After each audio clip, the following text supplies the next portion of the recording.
Well, I didn't think we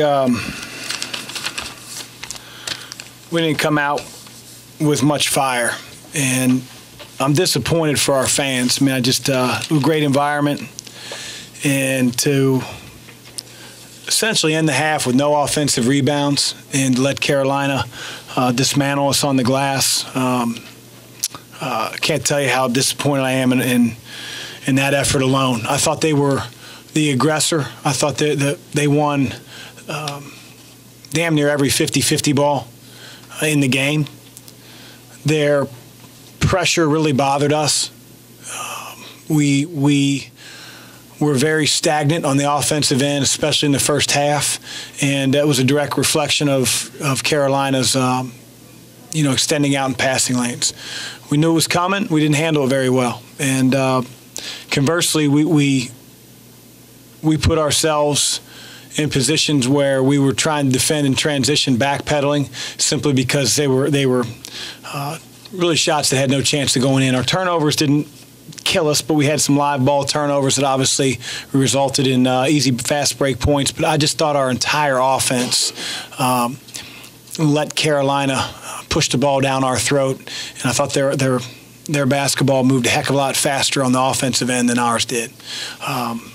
So they're a really good team, and I feel like we flip-flop performances from Chapel Hill to Louisville. Coach, it really seemed offensively that guys would hesitate, not necessarily take the open shot or drive into the lane and not really know where they wanted to go. Was it just a simple fact that Carolina was playing harder, or that guys just weren't being decisive with the basketball? Well, there's no doubt Carolina played harder than us, which, again, as a coach is really disappointing. As I told our guys in the locker room, that's the one thing you can control. You can control your effort and your attitude, and I thought that our effort wasn't what it's been. Offensively, it really wasn't about effort so much as, being a little bit tougher, getting open. Again, I give Carolina a lot of credit because they were extending out in the passing lanes, but it wasn't anything different than they've shown since we played them last. Their pressure was much greater today than it was on their home floor 2.5, 3 weeks ago. And our response in handling that was really poor. We held it.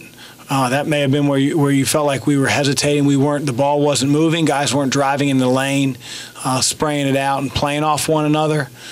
So it resulted in, guys having to go one-on-one, not having to go, but going one-on-one. And you're not going to win. You're not going to have really good offensive possessions when you play that way, especially the way our team's built and the way that we practice every day. So that put us out of sorts. And again, I give Carolina a lot of credit, but we needed to handle it a lot better. And also, Stephen Enoch, 0 for 1 in the game after being such a big-time factor in the first game. Just kind of talk about how, that happens. Was it just him, or was it execution? What happened with that? Combination of things. I don't think Steve played very well. I think he'd be the first to tell you that. We needed him to establish himself under the basket, and he didn't do that for us. And until I can see the film, there were a couple times where we tried to get it to him. They were either live ball turnovers or, the ball got sort of muffled and ends up being out 12, 15 feet away from the basket. And again, not that he's not effective out that far, but he's a lot more effective if it's feet are under the rim. And we had to do a better job of getting him the ball, but I don't think Steve worked as hard as he could have. Without a post presence, it becomes a problem for you on offense. Chris, how much was it a factor, the fact that they out-rebounded you guys by 17 and had 18 second-chance points? Well, I just think that, as I told our team, how do we have 4 or 5 offensive rebounds in the first 3-4 minutes of the second half, but not one in the first half? Again, that's a little bit of function of your offense because, again, some of the shots were coming out of one-on-one situations where we were taking surprise shots. Credit Carolina for that. But our effort and toughness early on, for whatever reason, was missing. And that's why I'm disappointed for our fans. They were all excited about the game, and we no-showed in those areas.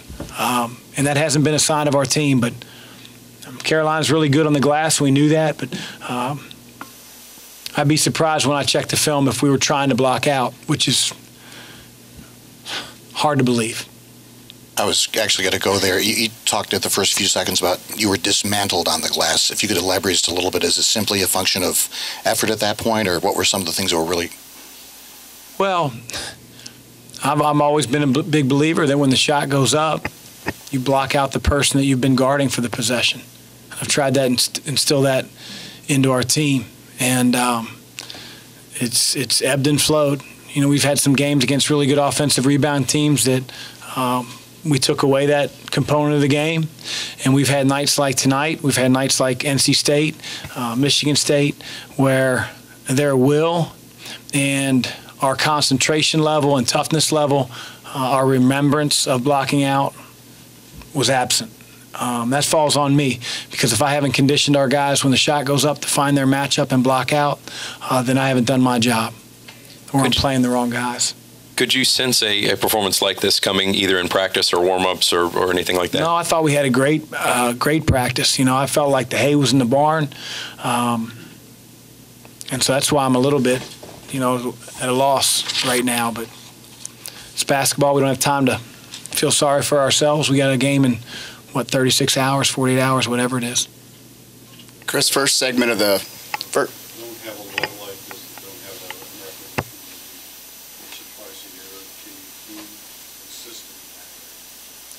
Can you be? I think the elite level teams are. We're not there yet.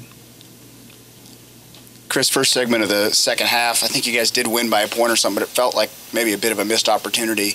They had like a crazy scramble. They kicked out for a three, and I just wondered if you also thought you could have made up a little more ground there. Yeah, sure. I mean, there were times where, again, I go back to those 50-50 balls. Long rebounds just seemed like they were quicker to get to them, and they snatched a few out of our hands, which is really frustrating.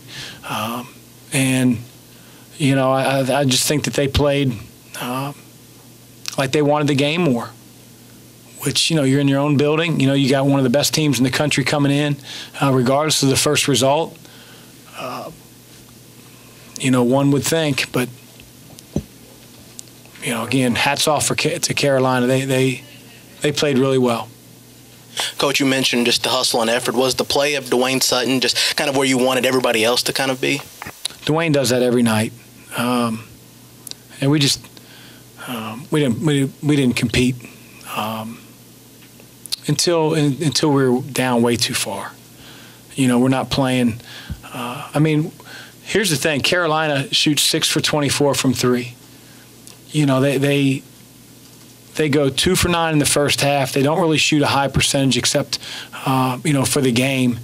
But our inability to, like, end possessions and get defensive rebounds, you know, we set the tone in the first half and never could get out of that hole. You know, we're playing a top 10, top 15 team in the country. But that's, to me, that was our issue, is those 50-50 toughness plays. And I'll be honest, guys, I'm at a loss right now because that hasn't been an issue for us.